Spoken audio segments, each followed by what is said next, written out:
Kirtland's warbler, also known as the jack pine warbler, is a small songbird of the New World warbler family, named after Jared P. Kirtland, an Ohio doctor and amateur naturalist.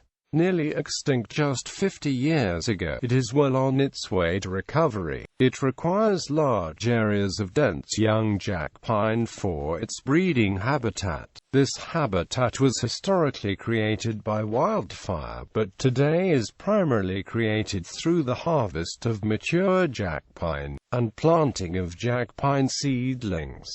Since the mid-19th century at least, it has become a restricted-range endemic species. Almost the entire population spends the spring and summer in the northeast and lower peninsula of Michigan and winters in the Bahamas. Description: these birds have bluish-brown upper body parts with dark streaks on the back and yellow underparts with streaked flanks. They have thin wing bars, dark legs and a broken white eye-ring. Females and juveniles are browner on the back. Like the palm warbler and prairie warbler, they frequently bob their tails. At 14 to 15 centimeters and 12 to 16 grams, it is the largest of the numerous set-off-figure warblers. The song is a loud chip-chip-chip toot-toot-weet-weet, often sung from the top of a snag or northern pin oak clump.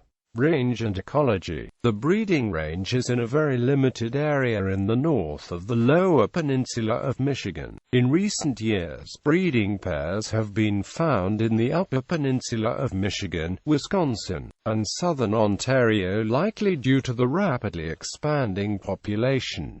Breeding habitat is typically large areas of dense young jack pine. Kirtland's warblers occur in greatest numbers in large areas that have been clear-cut or where a large wildfire has occurred. The birds leave the breeding habitat between August and October and migrate to the Bahamas and nearby Turks and Caicos Islands. They return to Michigan to breed again in May. In the winter habitat, they have been found primarily in scrub habitat, feeding on wild sage, black torch, and snowberry. Kirtland's warblers forage in the lower parts of trees, sometimes hovering or searching on the ground. These birds eat insects and some berries, also eating fruit in winter.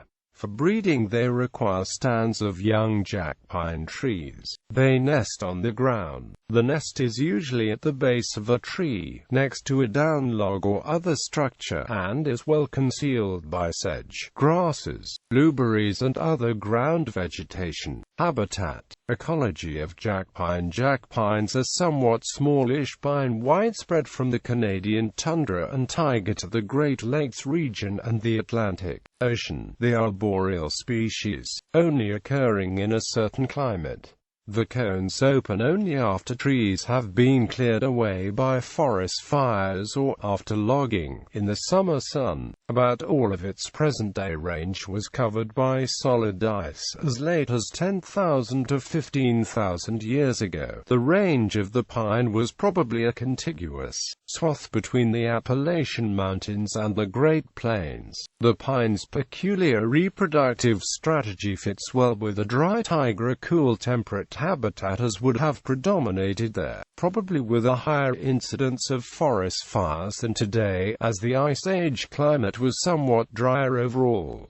Decline to near extinction. Is global climate changed out of the Ice Age through the last 10 millennia or so? Jack pine, and consequently also Kirtland's warbler, shifted the habitat north, as the Kirtland's warbler, and Parulidae in general, is not able to expand into a subarctic climate well. Most jack pine woods are too far north from the species. Moreover, the Great Lakes, which formed before the receding ice, were an obstacle for its spread. Kirtland's warbler found itself blocked by the expansive water, while the cold hardy jack pine expanded its range as far as the Northwest Territories. With European settlement of North America progressing in earnest, much of the forest in the southern Great Lakes region was cut away, never to be restocked. Kirtland's warbler became trapped on the northern lower peninsula. It may or may not have occurred in Dr. Kirtland's home state of Ohio in recent times, but if it did, it would seem to have been extirpated from the state around the time when its namesake himself died in 1877.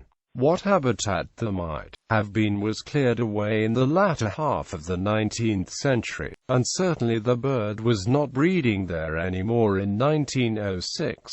Kirtland's warblers used to breed in Ontario but have not done so since the 1940s. By the mid-20th century its numbers had crashed to near extinction. The Kirtland's warbler population reached lows of probably less than 500 individuals around the 1970s, and in 1994 only 18 square kilometers of suitable breeding habitat was available. Recovery. In 1976, Kirtland's warbler recovery plan was developed, and updated once again in 1985. It was developed in order to provide management in efforts to increase the Kirtland warbler's population. Using these management techniques, the goal is to sustain the Kirtland warbler's 1,000 pairs, both male and female. A major portion of this plan is habitat management around the Roscommon area. The first objective is to develop and maintain anywhere from 36,000 to 40,000 acres of reasonable nesting habitat for these birds. The second objective is to protect the warbler on wintering grounds, and to form an ideal migration problem. Also, reducing harmful factors in order to increase survival rates amongst the population. Monitoring breeding and keeping an accurate census in order to evaluate the total population in correlation to environmental factors. Finally, under the last portion of the recovery plan, there is a development and implementation of emergency measures to prevent total extinction. With all these key factors successfully completed, the life of the Kirtland warbler will be sustained. Today this bird's habitat is being preserved by controlled or prescribed burns and staggered timber harvests in its limited breeding range. The DNR, the U.S. Fish and Wildlife Service, and the U.S. Forest Service coordinate the clear-cutting of tracts of 50-year-old jack pines on 23 Kirtland's warbler management units. These managed units total 220,000 acres. After cutting, new trees are planted in a specified pattern to mimic the natural habitat the warbler needs,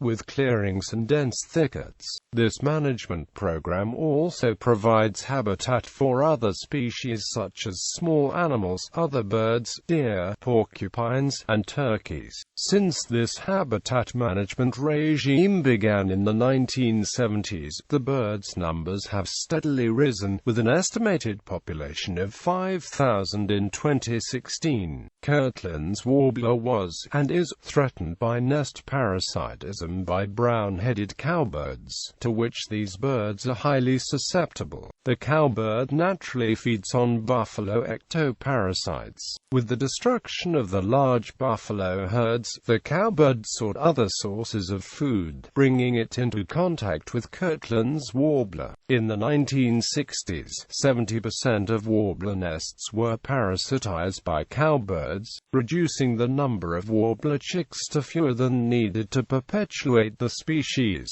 Specially designed cowbird traps capture 4,000 cowbirds a season, reducing the number of warbler nests with cowbird chicks to well below the level that endangers the warbler. The warbler has been observed in Ontario and the Upper Peninsula of Michigan and rarely recorded in NW Ohio. The numbers of recorded birds are increasing.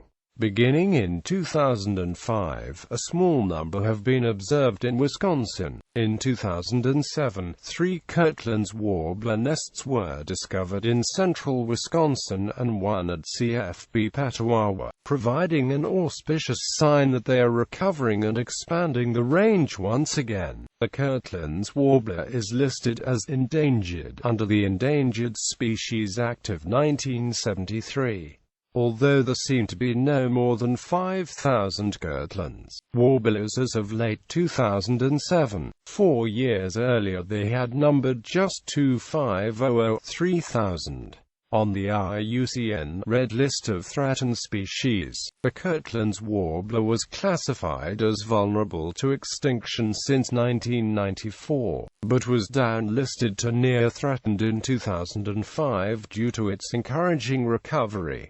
The birds depend on Bahamas feed, and during winter, changes to the Bahamas habitat may eventually become a bigger threat to the bird's recovery than the situation in its breeding range. There is a Kirtland's Warbler Wildlife Festival, which is sponsored in part by Kirtland Community College.